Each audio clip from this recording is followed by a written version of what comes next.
Hello guys, welcome. Para to sa mga single, okay? Kung sino yung susunod na magmamahal sa'yo.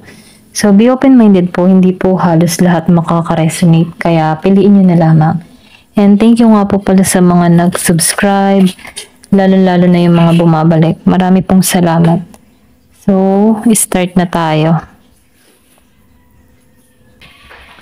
Give me the message. Sino yung magmamahal sa'yo? Sino yung next na magmamahal sa'yo? Para sa single.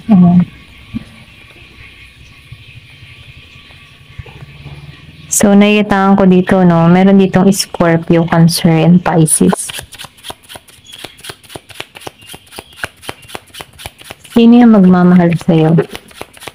Or next? Sino yung next?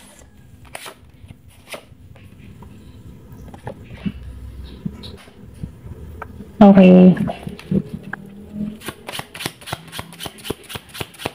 Give me the message. Sino yung susunod na magmamahal sa'yo?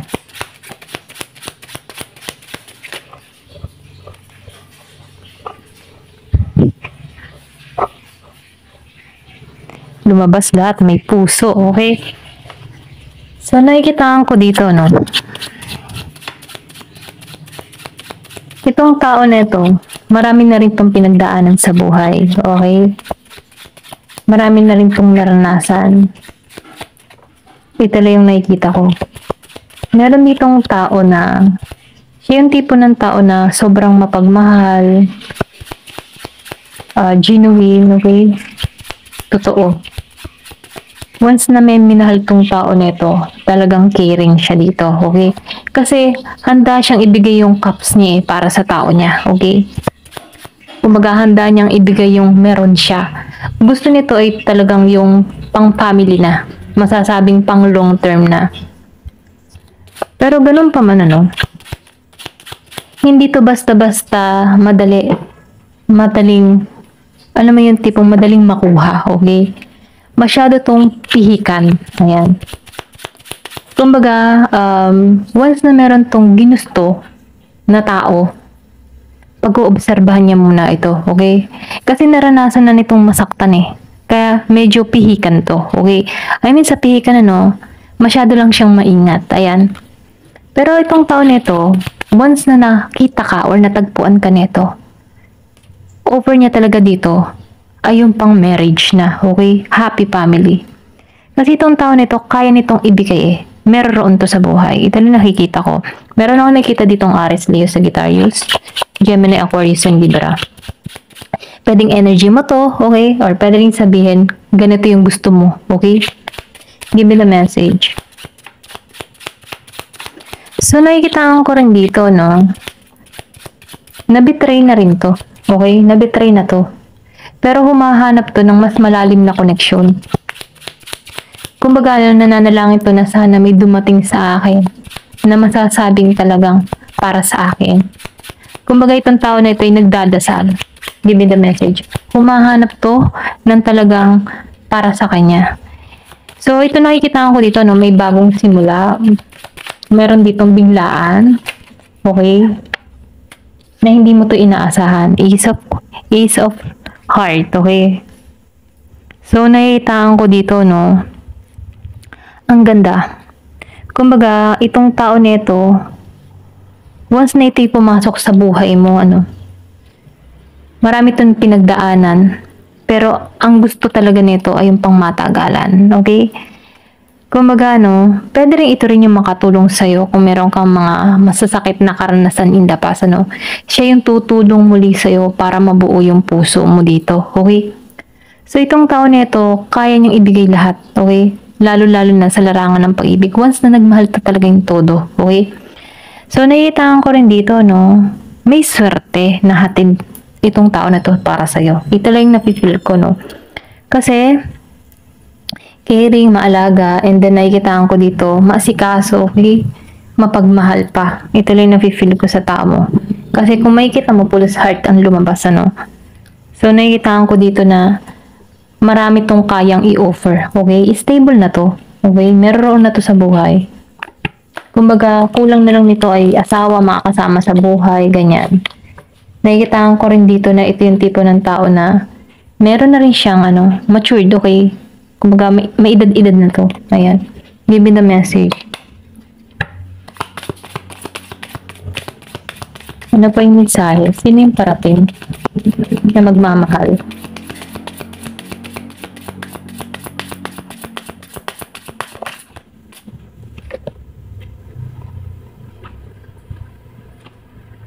So, nakikita ko dito, no?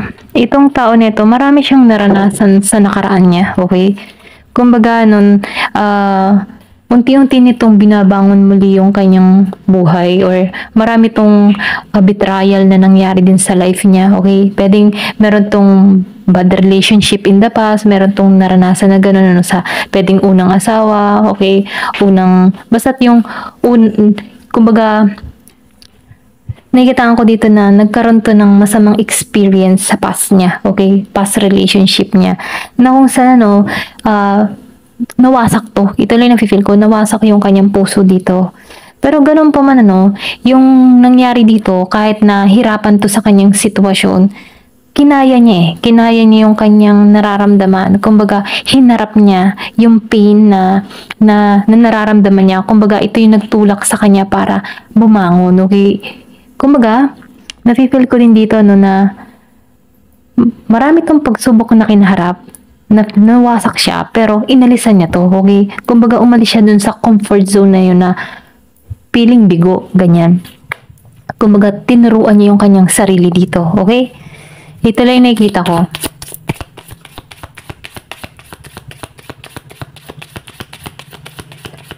So, nakikita ko dito, meron ka ditong ma-attract na, kung ikaw man ay nabigo, ma-attract mo yung isang tao din na nabigo. So, nafe-feel ko dito na magkakaroon kayo dito ng malalim na connection kasi pareho kayong nasaktan kaya hindi nyo hahayaan na masira yung connection na to, okay? Kumbaga, nakikita ko dito na magkakaroon kayo ng kaunawaan, ganyan, paunawaan, o pagkakaintindihan. Give me the message. So, marami na rin tong beses na nabitray. Ito lang yung mensahe, sa nakaraan. Confirmation. So, marami na tong karanasan sa nakaraan na sobrang binitray siya, nasaktan siya, niloko siya. Pero nagsisimula muli ito, okay? Then, nakitaan ko rin dito, pwedeng bago pa lang tong nasasaktan, okay? Pero ganun pa man, tinapos na nito yung nakaraan. Kumbaga, itong tao nito ay kumukuha ng lakas dun sa mga sakit na naranasan niya para bumangon muli, okay? Kumbaga, ito yung nagtulak sa kanya kung bakit siya nagpapakatatag, kung bakit siya bumabangon muli, kung bakit, kumbaga, may puwersa na tumutulak sa tao nito na bumangon, okay? Bumangon ka. Kumbaga, nakikita ko dito na mas humahanap to ng panibagong perspective, na gusto niya yung may mas malalim na koneksyon, okay? Or pwede rin sabihin na nananalangan to na matagpuan niya yung para sa kanya, okay? Meron ako nakikita dito ang Gemini, Aquarius, and Libra. So, nakikita ko rin dito, itong tao nito, before, hindi to mahilig alam mo yun, kung siya yung tipo ng tao na hindi romantiko, kumbaga, nababaduyan siya sa mga ganun, nafe-feel ko dito, once na nakilala ka nito, may magtutulak dito na maging romantiko sa'yo, okay? Parang dun siya nakakaramdam ng pagbabago sa kanyang sarili na kailangan ay, kumbaga dun siya nakakaramdam ng love, okay? Parang merong something ikaw na kung saan nagtutulak sa tao na ito para magbago. Kumbaga, kung meron itong mga past relationship na siya yung nililigawan or siya yung nanunuyo, magbabago, okay? Kasi nakita ko dito na pwede rin sabihin na siya yung suyo ng suyo, okay? Pero nafe-feel ko dito na may pagbabago na nangyayari dito. Kumbaga, kung itong tao na ito ay hindi mahilig sa mga love song or mga nagme-message ng mga love, okay? Yung mga love message, okay? Kumbaga, itong tao na ito ay nai-inspired sa'yo, okay? Para maipahayag yung kanyang nararamdaman, okay? Pwede rin kung hindi niya nagagawang kumanta, kakantahan ka nito, mga ganun ba? Ito rin na-feel ko. Kumbaga, na nagigising mo yung kanyang feminine side na may pagkaromantiko, okay? Give me the message.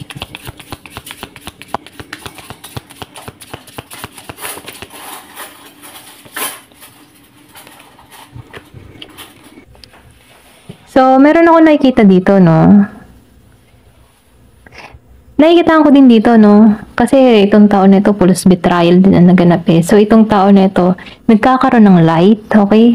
Kumbaga, napipil ko dito na nagkakaroon to ng pag-asa, okay? Na kung saan, ano, magpatuloy sa buhay. Then, nakikita ko rin dito na nagtitiwala na siya kay universe, kay God, okay? Kumbaga, nagtitiwala na siya sa love life niya, kung sino man ang dumating sa kanya. Gusto niya yung ikinaloob ni God, okay? Yung ibinigay ni God sa kanya. Ganon. So itong tao na ito, hindi pa rin naman to bumibitaw sa larangan ng pag-ibig. Kumbaga, hindi pa rin ito sinusukuan yung pag-ibig. Kumbaga, ang kanya lang ay gusto niya ay yung may malalim na koneksyon, yung talagang ay yung nasa gitna ay ang Diyos. Okay? Nafe-feel ko dito na humahanap to na yung mas magandang koneksyon, okay? Yung hindi pa nandalian. At dahil dito, no, nakikitaan ko dito na ma-attract nitong tao na ito. Ito lang nafe-feel ko. Excuse me. So, nakikita ko rin dito, no, itong tao na ito ay, once na nagmahal, no, poprotektahan niya na, okay? Ito lang napipil ko. Pero nakikita ko rin dito, no, na itong tao na ito, kung yung bang tipo na naranasan nitong mabetray in the past, tinanggal siya dun, okay? Para makita niyang muli yung sarili niya dito. At para i-allow niya yung sarili niya sa pagbabago. Kasi nakikita ko rin dito na meron ditong ibibigay sa kanya na love at na protected, ano, ito na nakikita ko, yung kumbaga, yung love na ibibigay or pagkakalob sa kanya ng puong may kapal ay protektado, okay? Give me the message.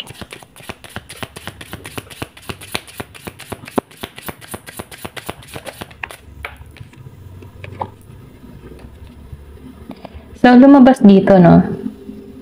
So, yung iba naman sa inyo, no, meron ka ditong ma-attract na, kumbaga, no, nahihirapan pa rin, or pwedeng sabihin energy mo to, no, once na nagkita kayo dito, kumbaga, nahihirapan ka pa na harapin yung mga pagbabago, or pwedeng sabihin na bago ka palang nasasaktan, bago ka palang broken hearted, ano, pwedeng makilala mo tong tao na ito, na kung saan, ano, mailap ka pa. Ito lang na-feel ko. Kumbaga, ikaw, nakikitaan ko dito na yung bang tipo na ayaw mo na magmahal, ganun. Pwedeng makilala mo to sa ganung energy na ikaw ay ayaw mo nang magmahal, okay? May encounter mo tong tao na to. Ito lang na-feel ko. Yung ayaw mo na pulos ka negatibo sa larangan ng pag-ibig, ayaw mo na talagang pumasok sa relasyon, para bang iniisip mo dito, paulit-ulit na lang ako niloloko, paulit-ulit na lang ako nasasaktan, ayoko na, okay? Parang sinukuan mo na yung larangan ng pag-ibig. Pero itong tao na ito darating sa'yo at makakatulong sa sitwasyon mo, okay? Give me more information. Meron dito 16, 15, and 17. Okay, pinanganak. 9 Gs, 4, 5.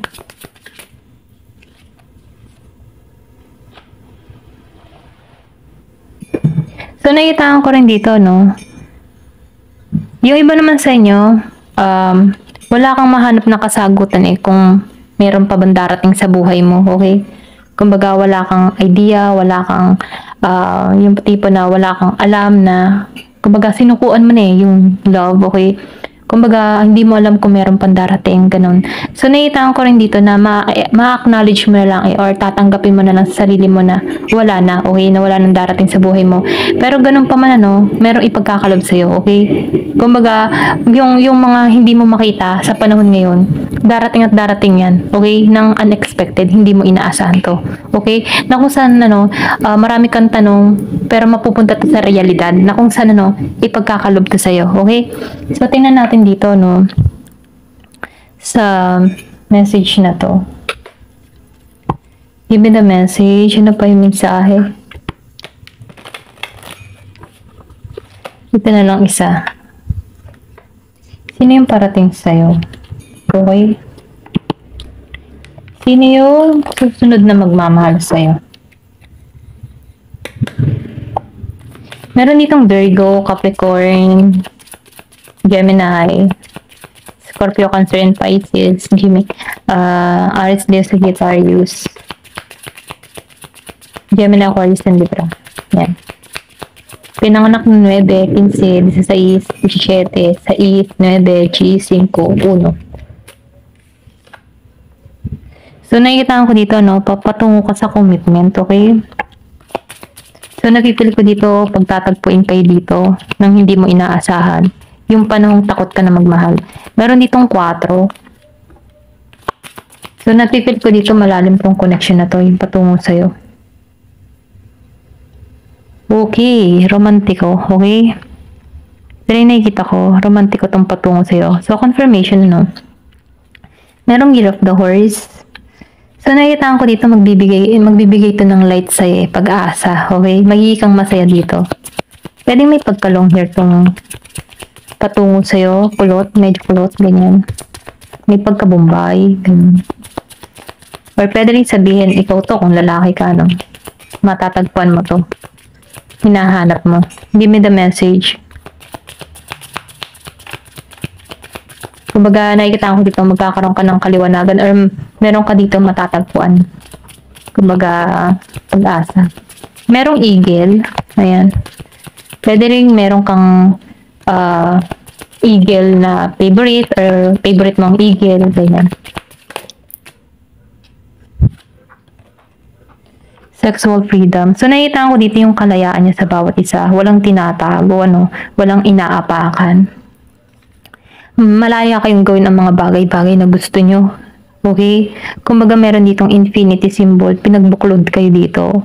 So nakikita ko rin dito yung transformation, okay? May pagbabago. Kumbaga yung takot mo sa pagmamahal, mapapalitan to ng kakaibang nararamdaman na kung saan magtitiwala ka sa process dito kasi ginagabayan kayo, pinagbubuklod kayo dito or pinagsasama kayo dito, no? So nakikita ko rin dito, no? May masayang magaganap. Give me the message. May 30 years old. May pinanganak ng 3 and 4. May 34 and 43. Ayan. Give me the message. Meron din 40. So, compatible kayo ng tao nito. Okay? Nakikita ko to, pwedeng makilala mo to in travel or pwede rin sabihin online, yung iba sa inyo. Or pwede rin may pakilala sa'yo. Okay? Kaya ito lang nafe-feel ko. Ito yung nagpapahiwatig na may mensaheng parating sa'yo. Okay? Itong tao na ito ay magiging kayong compatible. Okay? Compatible sa bawat isa. Okay? Ito yung nakikita ko. Pareho kayong nararamdaman. Magaan ang pakiramdam. Masaya kayo. Para kayong mag-best friend. Ganyan. Meron pinanganak ng 5. Give me the message. Or pwede rin sabihin ikaw, pinanganak ka ng 5. Give me the message. Last. Creativity. So, napipil ko dito, meron kayong makikreate dito eh. Ito lang nakikita ko, no? Meron ditong home. Kumbaga, itong tao na ito kasi nakikita ko dito na family. Once na gustuhan ka ng tao na ito, nakilala mo to at nagkakilanlan kayo ng mabuti. Kumbaga, pareho kayo ng nararamdaman. May makikreate kayong dalawa, okay? Kung before, para kayong wala ng pag-asa, o pwede rin pareho kayong nasaktan, ano? Yung parang tipo na parang wala ng pag-asa, pero may oportunidad na magbubukas para sa inyong dalawa, okay? Kumbaga, pinagbuklot kayo dito. Nakikitaan ko rin dito yung travel, okay? Yung iba sa inyo, kailangan pang magtawid dagat, okay? Para matagpuan ka. Ito lang na-feel ko. So, nakikitaan ko dito yung journey patungo sa inyong dalawa. Masaya. Meron ditong star, diamond, and meron ditong kalapati, tapos meron pang butterfly. So, transformation ang magaganap. So, na-feel ko rin dito, no? Meron dito naganap, or pwede rin may maganap sa first quarter, okay? Pwede mo, makilala mo to sa first quarter of the month, okay? So, nakikitaan ko rin dito, no? Marami kang matututunan sa tao nito, or pwede rin sabihin, marami kayong matututunan sa bawat isa, okay? Kumbaga, no, yung usapan niya dito, kwento-kwento ng buhay-buhay, nagkakakilanlan kayo, okay? At nakikitaan ko dito na itong tao nito, habang nagkukwento ka, parang nasasabi niya sa sarili niya, parang ikaw siya, okay? Yung parang, yung naranasan mo, ganun-ganun katulad niya, okay? Parang mirroring each other. So, nafe-feel ko rin dito, no? Meron dito magbubukas, or ito yung ipagkakalob sa'yo, okay? Maganda at maayos na pamilya. Ito lang nakikita ko, no? So, kung ikaw man ay nasaktan before, hindi naging maganda yung relasyon mo in the past, meron ipagkakalob sa'yo, okay? Nakatulad mo na makakaunawa sa sitwasyon mo, tatanggapin ka ng buo dito. Ito lang yung mensahe sa'yo. Thank you for watching. Love and peace.